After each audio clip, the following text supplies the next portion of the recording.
hard to believe you are gone. You left us too soon, but your legacy will live forever in our hearts. She was at the funeral, front row, black dress, tears running before the service even started. She held white lilies with both hands, and when they called her name, she walked to that microphone and told a church full of people what a beautiful soul had been taken from this world too soon.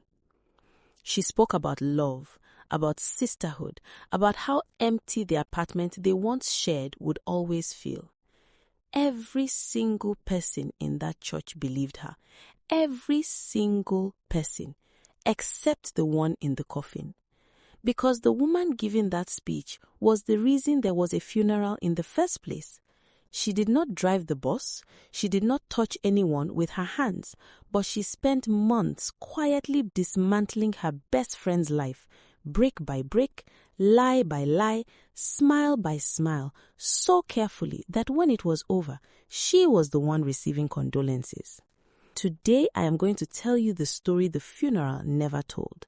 The story of 3 women, Zara, Tola, and Chisom. Stay with me until the end, because what happened to Chisom is not just a story, it is a warning. If you are new here, this is Mr. Folktales, where every story is real and every lesson is earned. Subscribe right now, like this video, and drop a comment. Have you ever had a friend who smiled at your face while working against you in private? Let's talk. But first, let the story begin. Their names were Zara, Tola, and Chisom, 3 women in their mid-20s sharing a flat in Lekki Phase 1 Lagos. From the outside, there were goals, jollof rice on Sunday evenings, cheap wine and late-night gisting, a united front whenever any of them was disrespected outside. But inside that flat, everyone understood the real arrangement. Zara was the kind of woman Lagos produces when it is feeling particularly ruthless. Beautiful in a way that stopped conversations, sharp in a way that won arguments before they started. She had watched her mother give everything to a man who barely noticed her, and she had made a quiet, permanent decision. Never. Hair always done. Outfits never accidental. In Lagos, presentation is currency, and Zara spent hers knowing exactly what she was buying. Tola was quieter, but just as calculated. Where Zara was the headline, Tola was the fine print, always more dangerous to miss. She handled strategy, which rooms to enter, which names open doors. Together they called this life packaging. Lagos was their runway. And then there was Chisom, quiet the way deep water is quiet, not because nothing was happening underneath, but because she had no interest in performing for anyone. She paid rent early, read real books before bed, went to church every Sunday. She was not searching for a big fish. She was waiting for the right person, and she was perfectly content to wait. Zara and Tola found this charming in a slightly pitying way. They loved Chisom, but they thought she was naive, too trusting, too romantic. They would discover months too late that Chisom understood the world perfectly. She had simply chosen to move through it differently. It was the 14th of February, Valentine's Day. Zara walked in at 3 in the afternoon, already vibrating with plans. Girls, she said, clear your schedules. Tennis party tonight. Echo Hotel rooftop. Old money, new money, international connections. We were invited specifically. Tola was already selecting an outfit. Zara turned to Chisom. You're coming. That's not really my kind of thing. It's not a club, it's a dinner, 1 hour, 2 maximum. Chisom closed her book. Fine, but I'm driving myself. By 6 o'clock, the apartment was a professional operation. Zara and Tola armed themselves. Outfits tried and rejected. Makeup layered with precision. Perfume applied in exactly the right places. Chisom dressed quietly in her room. Wine-colored midi dress, light makeup, small gold earrings, nothing extra. When she came out, Zara glanced once. That's what you are wearing? Yes. Okay, no wala, your vibe, your lane. She said it with the mild indulgence of someone who had already mentally removed Chisom from the competition. The kind of man they were targeting would never look twice at someone that understated. They were about to be proven completely wrong. The Echo Hotel rooftop was exactly what Zara had promised. Money was present the way it is at that level of Lagos event, not announced, just visible, in the cut of the suits, in the unhurried way people moved. Zara and Tola entered and the room adjusted to notice them. Eyes followed, and then Zara saw him. He was standing near the far end of the rooftop, drink in hand, looking out at the skyline with the stillness of someone entirely comfortable in their own skin. Not working the room, not performing, just there, anchored and unbothered. Tall, clean, well-dressed without effort. His name was Damian Ose, half Nigerian, half Ghanaian, between Lagos and London. Business interest worth hundreds of millions. You see that man by the railing? Tola looked. I see him. He is tonight's mission. I called it. Chisom had found a quiet corner near the rooftop edge, looking at the city lights across the lagoon. Content, she could appreciate a beautiful evening without needing to extract something from it. Then Damian moved. Zara straightened. Tola adjusted her hair. They were ready. He walked across the rooftop with the calm of someone who knows exactly where he is going, past Zara, past Tola, and stopped directly in front of Chisom. You look like the only person on this rooftop who actually came to enjoy the view. Chisom looked up, mildly surprised. Is it that obvious? Only to someone doing the same, and he sat down beside her. They talked, not performing, actual conversation about the city, about Lagos, about work. He asked what she did and genuinely listened, which she noticed because most men at events like this use questions only as bridges to their own stories. They talked for 53 minutes, one of the best conversations she had had in years. Not because he was rich or handsome, though he was both, but because he made her feel like the most interesting person in the room without even trying. When he asked for her number, she gave it without hesitation. When she looked up to find her roommates, they were standing a short distance away, watching, faces perfectly controlled. But Chisom knew those faces. She had lived with them for a year. And in that moment, looking at Zara's carefully arranged smile, something small and cold passed through her chest. She dismissed it. She would spend a long time wishing she hadn't. If you are still watching, drop a comment right now with the words, I'm still here. Let's see who is truly following this story. Because what is coming next is the part nobody talks about. The part that happens not loudly or dramatically, but quietly, slowly, in the spaces between friendship. Stay with me. Damian called the next morning, and the one after. Within 2 weeks, they had been to dinner twice. Not performance dinner, but the kind where the bill sits untouched for 45 minutes because neither person wants it to end. He sent her a book she had mentioned the night they met. The package arrived at the office with no note, just the book. She understood completely. She did not tell Zara or Tola. Something instinctive said this was not something to share. But phone calls in a 2-bedroom flat with thin walls are hard to hide. Zara heard them every evening. The soft laughter through the wall, the conversation stretching past midnight, the happiness settling into Chisom the way sunlight fills a room when someone finally pulls back the curtains. And something inside Zara went very, very quiet. She replayed the rooftop obsessively. She had spotted him. She had done everything right. And Damian had walked past her, as if she were furniture, to sit beside someone who wasn't even trying.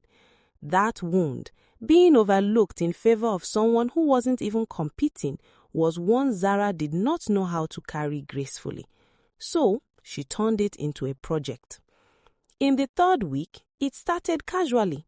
Zara was in the kitchen when Chisom came in for tea and said, offhandedly, the way you say things you have rehearsed to sound unrehearsed, did you know Damian was involved in some property scandal a few years back? Someone at work mentioned it. Just be careful. You know how Lagos boys are. Chisom made her tea and went back to her room, but the seed was there. In the 4th week, it was Tola. Chisom, I don't want to be in your business, which is always the line before someone is completely in your business. But someone in Damian's circle said he does this. The intense beginning, then he disappears. Just be managing your heart. Chisom pulled back slightly, just enough that Damian noticed. Is everything okay? You seem distant. I'm fine, just busy. But she wasn't fine. She was measuring, holding back from something she had been moving toward freely. In the 6th week, Zara escalated. She had obtained Damian's number through contacts. She texted him twice from an unrecognized line. He replied briefly to the first, nothing to the second. So she changed approach entirely. She sat beside Chisom on the couch one quiet evening and lowered her voice just enough. Chisom, I need to tell you something. I'm only saying this because I care. I heard from someone reliable. Damian is not who he presents himself to be. There's a whole other situation in London. A woman, possibly a child. I couldn't keep this from you. Chisom was quiet. Who told you? Someone who knows him. I can't say who, but I verified it before bringing it to you. She had verified nothing. She had invented every single word. That night, Chisom called Damian with something different in her voice. I need to ask you directly, is there someone in London? A long pause. Then, Chisom, where is this coming from? None of it is true. And whoever is telling you these things is lying deliberately to create distance between us. Think carefully about who in your life benefits from us not working out. She was quiet. She was almost there. Something in her was reaching toward clarity, but Zara had planted the seeds in exactly the right soil. In Chisom's natural caution, in the private fear she had carried for years that she was perhaps too ordinary to hold the attention of someone extraordinary. The relationship cooled, then fractured, then went silent. Damian stopped calling after the 3rd unanswered message, not in anger, but in the quiet sadness of a man who understood something had happened that he could not fight. 3 months after Valentine's night, Chisom came home late from a work meeting, still in her office jacket. She heard the laughter before she opened the door.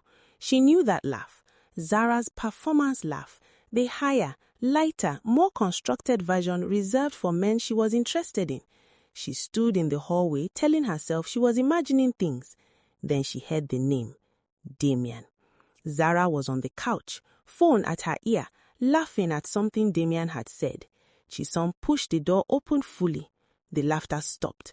They looked at each other across the sitting room. 5 meters of physical distance, but what Chisom was looking across felt much wider, like standing at the edge of something that was real, that was good, that you trusted completely, understanding in one moment that it was never entirely what you believed it to be. She did not shout. She did not throw anything. She simply looked at Zara for a long, quiet, devastating moment, long enough to understand everything, and walked back out the door. She never moved back into that flat. She sent Tola one text, 4 words, "Did you know?" The blue ticks appeared immediately. Tola did not reply. That silence was its own answer. Chisom found a 1-bedroom apartment in Surulere, moved in with what she could carry in 2 trips, threw herself into work, called her mother every evening, told no one the full story.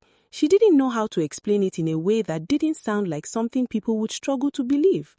She thought about calling Damian. She picked up her phone many times, but she didn't know what she would say or if the damage was the kind that could be undone. She moved through those 3 weeks in suspension, not falling apart, not recovering, just existing somewhere in between, going through the motions, eating meals she didn't taste, smiling at colleagues who would later say she had seemed distracted in the days before the accident, present but not fully present, like part of her mind was somewhere else. On a Thursday evening, her last meeting ran almost 40 minutes over. She got into her car and drove towards Surulere. She was tired. She was thinking about something that had nothing to do with the road. A bus came through a red light at an intersection in Ojuelega. She never made it home.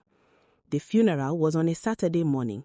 Zara arrived in a perfectly chosen black dress, fitted, tasteful, expensive in a way that communicated grief without sacrificing appearance. She was crying before she reached the church doors, the kind of open, visible crying that draws arms around you. People who did not know held her. People who did not know whispered about what a devoted friend she was.